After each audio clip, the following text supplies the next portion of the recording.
Hey everybody, what's going on? Frankie Love coming at you today, reviewing Clash of the Titans, but not this one because this came out in 1981. But I'm talking about the new one that came out, now in 2010. But before we get into that, got to talk about the events leading up to it. A bunch of us, 6 altogether, we're gonna get together and see Clash of the Titans, including that no good dirty Jew Kevin Glassberg. But guess what? Kevin decided not to call or show up. Meanwhile, we already bought him a ticket. So, once again, we get screwed by a Jew. But then we get into the theater, right? And here's where the screwing continues. $4.50, okay, for a bottle of water. Okay. Now, bad enough you get screwed by one Jew that's supposed to be a friend of yours. No, we get screwed by another Jew. Eisenberg, that's right. You know why? $4.50 for a hot dog, that's right. Mr. Eisenberg thinks it's nice to charge $4.50 for a Black Angus hot dog. Didn't know they made Black Angus hot dogs. But anyway, now that the screwing by the Jews is all done, let's talk about the movie, Clash of the Titans. Okay? Remember this, because all this is very important, because we're going to talk about how these two movies kind of tie in together. Long before he was a man that eventually was a Terminator, he was Perseus, son of Zeus. And long after he was Qui-Gon Jinn, he was Zeus. And you thought it died at the hands of Luke Skywalker in The Empire Strikes Back? Oh no. Because the Rancor came back in this movie on steroids and with tentacles. Okay? Now, overall, not a bad movie. The only bad thing about it is that we have to keep hearing over and over and over again by Sam Worthington, Perseus, that even though he is a demigod, because he's Zeus' son, okay? Even though he's a demigod, he keeps saying throughout the whole movie over and over and over again that he's not a god, he's a man, he doesn't want the gods' help, and he's going to do this as a man. What is it? Well, here's the deal. You see, Andromeda, the princess, has to be sacrificed to the Kraken, otherwise everybody's gonna die. So it's either her or everybody. So, of course, Perseus being a man, he's gotta do the right thing and save her. So how's he do this? Well, he's gotta go on a little journey, which he has to do as a man, because even though he's a demigod, he's a man, and he doesn't want the gods' help, which we constantly hear throughout this whole damn movie. But anyway, like I said, it's a good movie except for that one thing. Now, comparing it to the original, okay. In the first movie, it was this guy, Calibus, or Calibas. In the first movie, he was the brother of Perseus.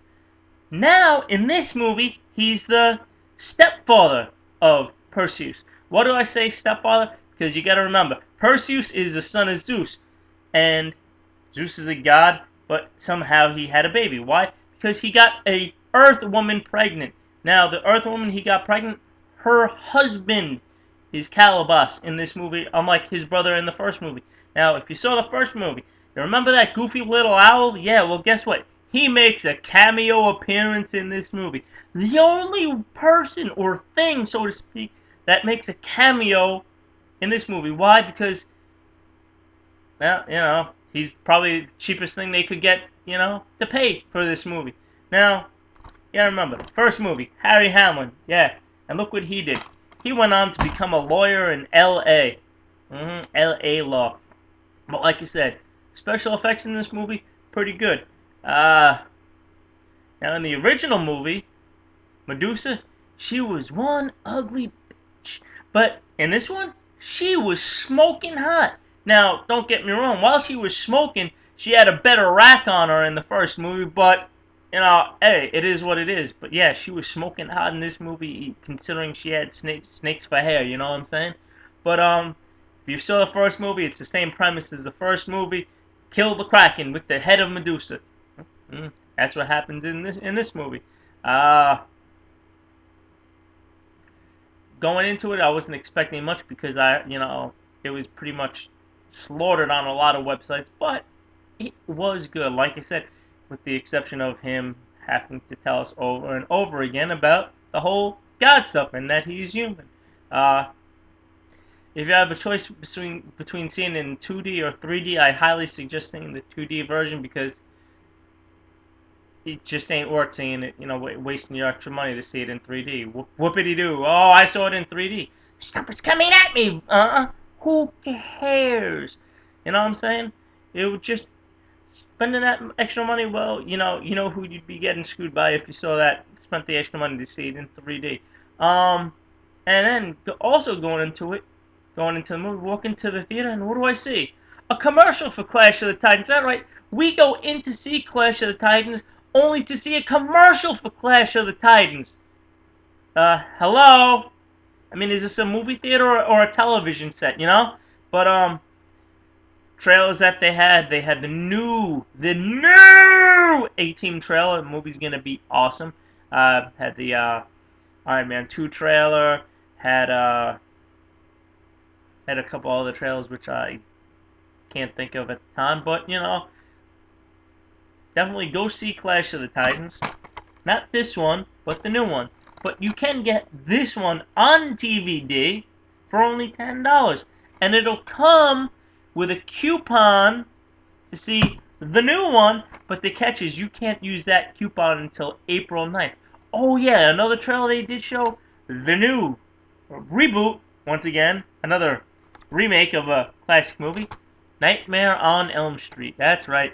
Yeah, that's right. They're doing another Nightmare on Elm Street movie. So anyway, in conclusion, he said, other than being screwed not once, but twice by Jews going to see this movie, it was good. Anyway, I'm Frankie Love.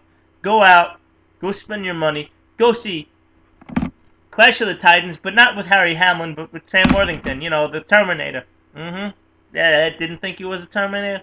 Anyway, I'm Frankie Love. I'm out. Peace.